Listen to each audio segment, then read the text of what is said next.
আসসালামু আলাইকুম। সবাইকে ওয়েলকাম করছি ক্রিপ্টোকারেন্সির আজকের মার্কেট আপডেট ভিডিওতে। ক্রিপ্টো মার্কেটে একটা চরম বাস্তবতা আপনার মাথায় রাখতে হবে যে মার্কেটে বিগ প্লেয়ারেরা মার্কেট যেই দিকে নিয়ে যাবে মার্কেট কিন্তু সেই দিকেই যাবে।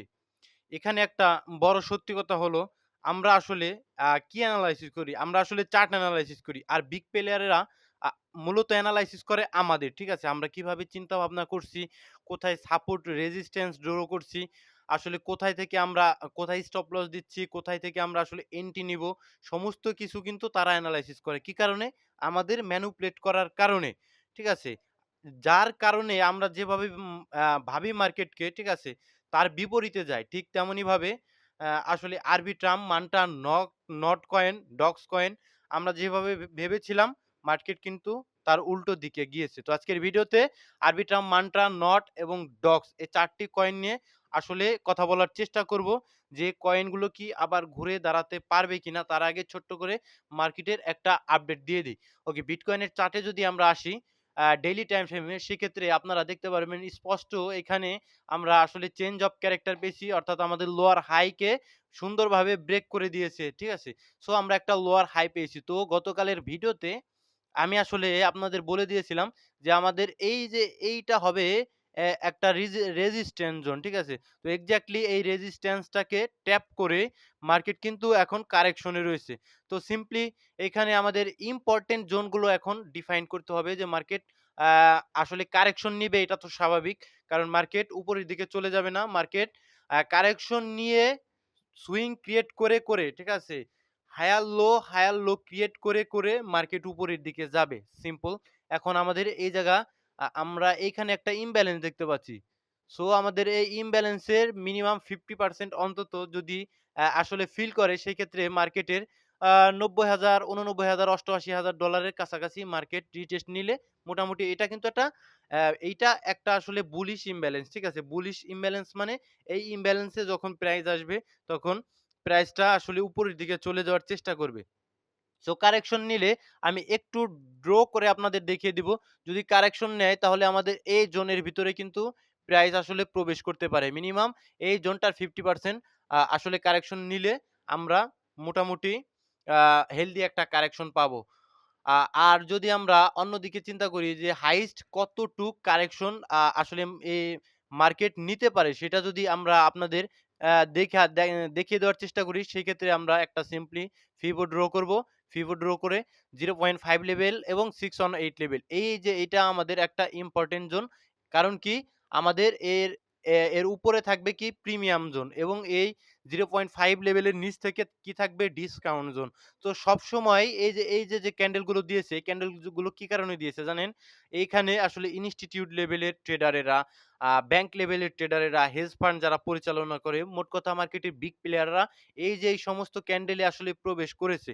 সুতরাং তারা এখন কিছুটা প্রফিট বুক করবে এবং প্রাইসকে আবার ব্যালেন্স করবে। ঠিক আছে? ব্যালেন্স যখন করবে তো তারা চেষ্টা করবে আসলে প্রাইসকে ডিসকাউন্ট জোন থেকে আসলে বাই করার জন্য। ঠিক আছে? তো সেই দিক দিয়ে বিবেচনা করলে প্রাইস কিন্তু রিটেস্ট নিতে ৮৩,০০০ $৮৪,০০০ এর কাছাকাছিও আসতে পারে। সেইটা হবে আমাদের অ্যাকচুয়ালি হেলথি কারেকশন। ওকে? সো আ এখন আ প্রাইস কি করতে পারে? সিম্পলি যদি আপনাদের আরেকটু ধারণা দেওয়ার চেষ্টা করি, প্রাইস হয়তোবা এখান থেকে কারেকশন নিয়ে এখান থেকেই পুল ব্যাক করতে পারে। একটা হায়ার লো ক্রিয়েট করে দেন আরেকটা হায়ার হাই ক্রিয়েট করে করতে পারে। অথবা প্রাইস এখান থেকে কারেকশন নিয়ে এই জোনটা ট্যাপ করে দেন মাল্টিপল সুইং ক্রিয়েট করে দেন কিন্তু আমরা আবার উপরের দিকে যেতে পারি। আমার কাছে ব্যক্তিগতভাবে এটাই আমার আসলে আজকের বিটকয়েনের এনালাইসিস। ওকে?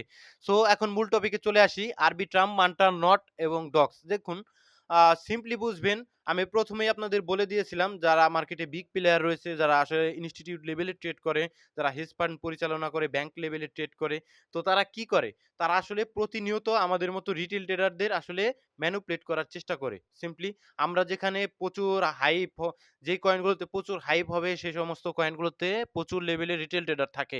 এটা কিন্তু একদম সিম্পল ধারণা। মনে করুন আরবিট্রাম মার্কেটে আসলো ইথেরিয়ামের লেয়ার টু স্কেলিং করার জন্য। তখন আরবিট্রাম কিন্তু প্রচন্ড লেভেলের হাইপে ছিল। এতে কোনো ধরনের কোনো সন্দেহ নেই। ঠিক আছে? সো দ্যাটস ওয়াই আরবিট্রাম কিন্তু আর অ অন্য দিক দিয়ে আরবিট্রামের ভেস্টিং সিস্টেমটা আমার কাছে খুব একটা ভালো লাগে না, যেটা আনলকিং সিস্টেম। কিন্তু আরবিট্রামের পোটেনশিয়াল কিন্তু অত্যন্ত ভালো। আ কয়েন হিসেবে অত্যন্ত ভালো। কিন্তু বেশ কিছু রিজনের কারণে আরবিট্রাম কিন্তু আ ভালো করতে পারেনি। তার ১ম নাম্বার রিজনস থাকবে হলো গিয়ে ইথেরিয়াম পাম্প করেনি। যেহেতু ইথেরিয়াম ইকোসিস্টেমের একটা কয়েন ইথেরিয়ামের লেয়ার 2 হিসেবে কাজ করে। সেই ক্ষেত্রে ইথেরিয়াম পাম্প না করলে আরবিট্রামের পাম্প না করা অত্যন্ত স্বাভাবিক একটা বিষয়। ঠিক আছে? অত্যন্ত স্বাভাবিক একটা বিষয়। দ্যাটস ওয়াই আরবিট্রাম পাম্প করেনি। ২ নম্বরটায় হলো গিয়ে আরবিট্রাম আসলে টোটাল সাপ্লাই ১০ বিলিয়ন। ঠিক আছে? সেই অনুযায়ী এটার ভেস্টিং সিস্টেম খুব একটা ভালো নয়। যার কারণে এটা ক্ষণে, ক্ষণে আনলকিং হতে থাকে, ঠিক আছে? যখনই প্রাইসটা মার্কেটের কন্ডিশন একটু ভালো হয়ে যায় তখন কি করে আরবিট্রামের আসলে আনলকিং থাকে। শিডিউল করে এভাবেই আসলে করা হয়েছে। তো আরবিট্রামের আনলকিং হয়ে থাকে এবং সেক্ষেত্রে প্রাইসটা আসলে খুব একটা ভালো করতে পারে না। এই আরবিট্রাম এই কারণেই কিন্তু আরবিট্রাম খুব একটা ভালো করতে পারে না। সো এখন আরবিট্রামের নেক্সট আমি এনালাইসিস করে দিব যেগুলো কি ঘুরে দাঁড়াতে পারবে কিনা। তো দেখুন সিম্পলি একটা জিনিস ভাবুন ইথেরিয়াম। ইথেরিয়ামকে আমাদের মূলত পাম্প করতে হবে। দেখুন ইথেরিয়াম রানিং কারেন্ট প্রাইস হয়েছে $১৭৫৪-৫৫ ইথেরিয়াম যদি $৫,০০০-৬,০০০ এর কাছাকাছি যায় সেক্ষেত্রে আরবিট্রাম নিঃসন্দেহে ভালো প্রাইস রেঞ্জে যাবে। এতে কোন ধরনের কোন সন্দেহ আমি দেখছি না। ওকে। সো আরবিট্রামের চার্টে যদি আসি সেক্ষেত্রে ডেইলি টাইম ফ্রেমে দেখুন স্পষ্ট ডাউন ট্রেন্ডে একদম ইথেরিয়ামের মতোই স্পষ্ট ডাউন ট্রেন্ডে। ওকে। সো এখন কি দেখতে পাচ্ছি আমরা? আমরা কিছু ইম্পোর্টেন্ট জোন আসলে এখানে ড্র করব। এটা আমাদের ইমব্যালেন্স, ঠিক আছে? Bearish imbalance. তো এই জোনটা আমাদের লক্ষ্য রাখতে হবে ৩৬, ৩৭, ৩৮ এইটা আমাদের খেয়াল রাখতে হবে। ঠিক আছে? এইটা খেয়াল রাখতে হবে। কারণ এখান থেকে কিন্তু বেয়ারিশ ইমব্যালেন্স যেহেতু আসলে এখান থেকে প্রাইস এর রিজেকশন আসার চেষ্টা করবে এভাবে। দেন যদি মার্কেটের মোমেন্টাম ভালো হয়, আমাদের প্রথমত এই যে লোয়ার হাই, ডেইলি টাইম ফ্রেমের লোয়ার হাই এইটাকে কিন্তু আমাদের অবশ্যই ব্রেক করে উপরের দিকে যেতে হবে। তাহলে আমরা আরবিটামে বুলিশ, কারেকশন এ আবার আমরা এভাবে হায়ার হাই ক্রিয়েট করতে, করতে উপরের দিকে চলে যাব। ওকে? এটা আমাদের আরবিট্রামের ক্ষেত্রে। আর নেক্সট যে কয়েনটার কথা বলব মান্টা নেটওয়ার্ক। দেখুন মান্টা নেটওয়ার্ক লাইক সেলেস্টিয়া টিয়া কয়েনের মতো সেম। মডিউলার ব্লকচেইনের এবং মান্টা নেটওয়ার্ক কিন্তু মান্টা প্যাসিফিক লেয়ার 2 হিসেবেও কাজ করে। ঠিক আছে? ইথেরিয়ামে। সেক্ষেত্রে মান্টা নেটওয়ার্কও অনেকটা পড়ে গিয়েছে, সেলেস্টিয়া পড়ে গিয়েছে। এই সমস্ত বেশ কিছু অল্ট কয়েন কিন্তু খুব ভালো লেভেলের কারেকশন চলে এসেছে। তো মান্টা নেটওয়ার্ক আসলে এখন দেখুন মান্টা নেটওয়ার্ক একটা সময় কিন্তু ভালো লেভেলের মার্কেট ক্যাপ ছিল। আপনি যদি দেখেন সেক্ষেত্রে স্পষ্ট দেখতে পারবেন $৪৯৬ মিলিয়ন, তারপরে দেখতে পাবেন ৯০০ প্রায় ১ বিলিয়নের কাছাকাছি মার্কেট ক্যাপ ছিল। তো চিন্তা করুন এখন কিন্তু মোটামুটি অনেকাংশে মার্কেট ক্যাপ কমে গেছে। মাত্র ৯২ মিলিয়নের মতো মার্কেট ক্যাপ পড়ে গিয়েছে ভাই। এখন আ ১ বিলিয়নের মতো মার্কেট ক্যাপ ছিল। সেইখান থেকে মান্টা নেটওয়ার্কের আসলে যারা বিগ মানে বিগ যারা ইনভেস্ট করেছিল এখানে তারা কিন্তু কি করেছে? কয়েনের ভিসি গুলো তারা কি করেছে? তারা হিউজ লেভেলের ইনভেস্টমেন্ট মান্টা নেটওয়ার্কে করেছিল। মান্টা নেটওয়ার্কের একটা হাইপ চলে এসেছিল। প্রচুর হাইপ। অনেকেই বলতেছিল যে মান্টা নেটওয়ার্ক $৫, $১০, $৫০, $১০০, $৫,০০০, $১০,০০০, $৫০,০০০ চলে যাবে। এরকম কিন্তু অনেকে বলতেছিল যে মান্টা নেটওয়ার্ক অনেক উপরে চলে যাবে। যার কারণে ভিসিসদের কিন্তু প্রাইস কম রেটে কিনা থাকে। আপনারা জানেন যারা কয়েনের ইনভেস্টর তারা অনেক কম প্রাইসে আসলে কয়েনকে বাইং করে থাকে। ঠিক আছে? কয়েনের ইনিশিয়াল লেভেলের ইনভেস্টর তো তারা। তাদের আসলে সুযোগই দেয় কম প্রাইসে বাইং করার জন্য। তো তারা যেহেতু হিউজ লেভেলের রিটেল ইনভেস্টর পেয়ে গিয়েছিল তখন সেই পর্যায়ে যার কারণে মার্কেট ক্যাপ পড়ে গিয়েছে। তারা সেল দিয়ে দিয়েছে। দ্যাটস ওয়াই মার্কেট ক্যাপ পড়ে গিয়েছে এবং তারা কিন্তু প্রফিট করে নিয়েছে অলরেডি। এখন মান্টা নেটওয়ার্কে আসলে আবার আ ভালো লেভেলের বাইং আসতে হবে এবং মান্টা নেটওয়ার্কে বড় লেভেলের বাইং আসতে হবে এবং সাথে মান্টা নেটওয়ার্কের কাজে ডেভেলপ আনতে হবে। ঠিক আছে? কাজে ডেভেলপ না আনলে মান্টা নেটওয়ার্কের কপালে দুঃখ রয়েছে। ঠিক আছে?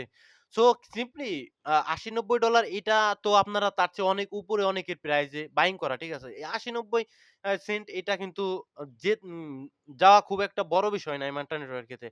৮০-৯০ সেন্ট $১ কিন্তু অনেকের তো ভাই তার উপরের দিকে বাইং করা। সিম্পল একটা জিনিস বুঝেন এখন এখানে ইনভেস্টর লাগবে। এখন চার্ট আমাদের কি বলছে? চার্ট বলছে স্পষ্ট down trend. Lower high, lower high, lower high, lower high, lower low, lower high, lower low, lower high. এখন নাও, নাও আমাদের এই যে জোনটা আমাদের সুইং পয়েন্ট লোয়ার হাই এইটাকে ডেইলি টাইম ফ্রেমে ব্রেক দিতে হবে। দেন রিটেস্টে আমরা আবার আপ ট্রেন্ড কন্টিনিউ করে উপরের দিকে যেতে পারবো। ঠিক আছে? তো নেক্সট নট কয়েনের কথা যদি চিন্তা করি, এটা কিন্তু এয়ার ড্রপ করেছিল ভালো। ঠিক আছে? বেসিক্যালি মান্টা নেটওয়ার্ক, আরবিট্রাম নেটওয়ার্কেরও কিন্তু আসলে কমিউনিটি স্যাটিসফাইড, এতে কোনো সন্দেহ নেই। নট কয়েনেরও কমিউনিটি স্যাটিসফাইড এবং ডক্স কয়েনেরও কমিউনিটি স্যাটিসফাইড। এখন এরা এয়ার ড্রপ করেছিল ভালো লেভেলের। এখন এর কাজটা কি? দেখুন, এটা একটা ট্যাপ বট থেকে উঠে এসেছে টন ইকোসিস্টেমের। এখন এই নট কয়েনটা নট কয়েন আর ডক্স কয়েনের ভিতরে নট কয়েনটা একটু বেশি ভালো। ঠিক আছে? এখন চিন্তা করেন, নট কয়েনের মার্কেট ক্যাপ ২২০ মিলিয়নের কাছাকাছি রয়েছে। এখন এর মার্কেট ক্যাপ আরো অনেক উপরে ছিল, যেখান থেকে পড়ে গিয়েছে সিম্পলি। এটার মার্কেট ক্যাপ কিন্তু অলমোস্ট ২.৫ বিলিয়নের উপরে ছিল। সেখান থেকে পড়ে গিয়েছে। তো দেখুন মার্কেটের কন্ডিশন সাথে টন ইকোসিস্টেমের ভালো পারফরম্যান্স না করার কারণেই নট কয়েনটা পড়ে গিয়েছে। এখন এগুলো মিম কয়েন, এই নট কয়েনের কোনো ধরনের কোনো আসলে প্রেডিকশন হয় না। ঠিক আছে? এগুলো যদি যায় সেক্ষেত্রে আবার ১ বিলিয়ন, ২ বিলিয়ন মার্কেট ক্যাপ হয়তোবা অর্জন করতে পারে। এর চাইতেও বেশি এই নট কয়েনে আমি অন্তত পক্ষে আসলে প্রেডিক্ট করব না। ঠিক আছে? আর চার্টে আসলে দেখতে পারবো কি চার্টেও ডাউন ট্রেন্ডে। ঠিক আছে? অন্তত আমাদের এই যে দেখুন এখানে বেয়ারিশ ইমব্যালেন্স রয়েছে। এই যে এই জায়গাটাতে বেয়ারিশ ইমব্যালেন্স রয়েছে। এই জায়গাটাতে বেয়ারিশ ইমব্যালেন্স রয়েছে। এই সমস্ত জায়গা থেকে তো রিজেকশন আসবে। ওকে? সো প্রথমত আমাদের এই জোনগুলো উঠে আসতে হবে। 002769 এর উপরে আগে উঠে আসতে হবে। দেন কিন্তু আমরা আসলে উপরের দিকে যাওয়ার চেষ্টা করব। একদম আমার কাছে মনে হয়। ওকে? আ এই তো গেল আমাদের নট কয়েন। ডক্স কয়েনের ক্ষেত্রেও সেম একই প্রেডিকশন হবে। ডক্স কয়েনের মার্কেট ক্যাপ পড়ে গিয়েছে এবং এটাও কিন্তু একটা মিম কয়েন, আসলে টেলিগ্রাম থেকে উঠে এসেছে। এটা অবশ্য ট্যাপ কোনো বট ছিল না। এটা জাস্ট এয়ারড্রপ করেছিল বটের মাধ্যমে। ঠিক আছে? এটা একটা মিম কয়েন। পাবেল ধ্রুব আসলে এটার ব্যাকএন্ডও রয়েছে। টন ইকোসিস্টেম, সে সাথে ওই আমাদের নট কয়েনের ব্যাকএন্ডেও কিন্তু রয়েছে। ঠিক আছে? TON coin.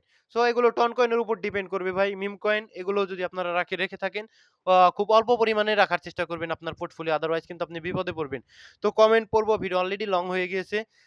বিটগেট ভাই, আমি আপনার ফলোয়ার ভাই সেল দিয়েছি। সেল দেওয়ার পর মার্কেট উপরে চলে গেছে। যত বড় বাই করি তত নিচে চলে গেছে। সো বিষয়টা আমি বুঝতে পারছি। আপনি যখন বাই করেন মার্কেট তখন আসলে নিচে যায় এবং আপনি যখন সেল করেন মার্কেট তখন উপরে যায়। এটা টোটালি আপনার আসলে স্ট্র্যাটেজি এবং সাইকোলজিক্যালি প্রবলেম। এগুলো আস্তে মার্কেটে থাকেন, মার্কেটে শিখতে থাকেন, মার্কেটে সময় দেন। এগুলো সমস্ত কিছু ঠিক হয়ে যাবে। ওকে? বিটগেট এক্সচেঞ্জের বিজিবি কয়েন সম্পূর্ণটাই ডিপেন্ড করবে ভাই বিটগেটের আ পারফরম্যান্স এর উপরে। বিটগেট এক্সচেঞ্জার যদি ভালো করে টপ 3 এ যদি উঠে আসতে পারে সেক্ষেত্রে আসলে বিটগেট ভালো করবে। আদারওয়াইজ বিজিবির কপালে দুঃখ থাকবে। ঠিক আছে? প্রথমত বিটগেটকে ভালো করতে হবে। দেন কিন্তু অটোমেটিক বিজিবি কয়েনটা ভালো করবে। ঠিক আছে?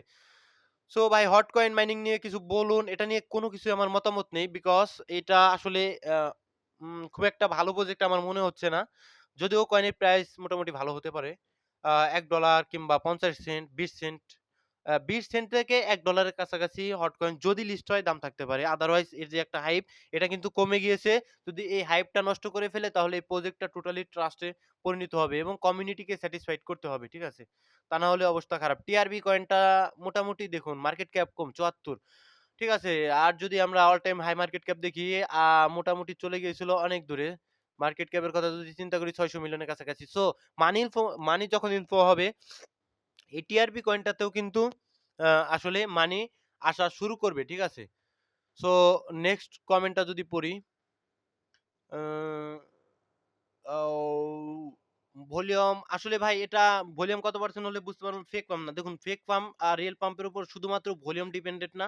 অনেক কিছু মার্কেটের ওভারঅল কন্ডিশন, আ সমস্ত কিছুই ভাই এটার উপরে নিউজ ইভেন্ট সমস্ত কিছু এটার উপরে ডিপেন্ড করবে। শুধুমাত্র ভলিউমের উপর ডিপেন্ড করবে না। ওকে?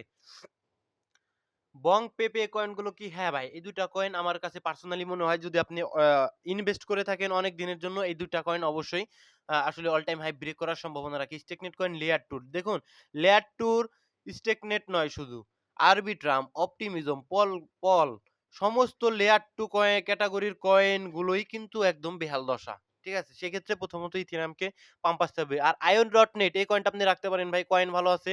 যদি চার্টে আসি IO.net এর, সেক্ষেত্রে আপনি দেখতে পারবেন যে টোটালি ডাউন ট্রেন্ডে। ঠিক আছে? টোটালি ডাউন ট্রেন্ডে এবং IO.net এর কিন্তু উপরের দিকে ভালো লেভেলের একটা মানে বেয়ারিশ ইমব্যালেন্স। ঠিক আছে? বড় একটা ইমব্যালেন্স। তো এই ইমব্যালেন্সে কিন্তু IO.net রিল্যাক্সে আস্তে যদিও এত বড় প্রেডিকশন দেওয়া ঠিক নয়। আস্তে, আস্তে এই ইমব্যালেন্সে যদি আপনি রাখেন, এই ইমব্যালেন্সটাকে যারা ইনভেস্ট করেছেন, এই ইমব্যালেন্সটাকে টার্গেট করতে পারেন। ওকে অনেক বড় লেভেলের একটা ইমব্যালেন্স।